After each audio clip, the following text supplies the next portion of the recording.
নমস্কার, সৃষ্টি একাডেমিতে সকলকে স্বাগত। আজ আমরা জানতে চলেছি আর্টিকেল নম্বর 14। আর্টিকেল নম্বর 14 যেটি ভারতীয় সংবিধানের 25টি পার্টের মধ্যে তৃতীয় পার্ট অর্থাৎ মৌলিক অধিকারের অন্তর্গত। এই আর্টিকেলটিকে ভালোভাবে পড়লে দুটি ধারণায় আসা যায়। প্রথম ধারণা থেকে আমরা জানতে পারি ইকুয়ালিটি বিফোর ল, অর্থাৎ আইনের দৃষ্টিতে সকলেই সমান।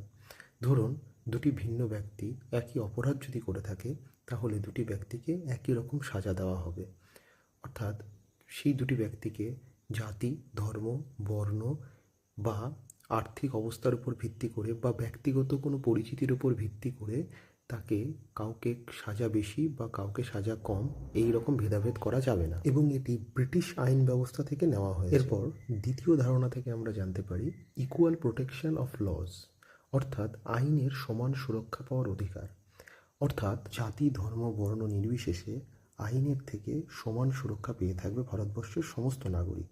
এছাড়া এমন কোনো ল বা আইন তৈরি করতে পারবে না যার থেকে কোনো নির্দিষ্ট জাতি বা সম্প্রদায় কোনো একটি নির্দিষ্ট জায়গা থেকে বঞ্চিত বা অসুরক্ষিত অনুভব করবে, এবং এই আইন ব্যবস্থা আমেরিকা যুক্তরাষ্ট্র থেকে নেওয়া হয়েছে।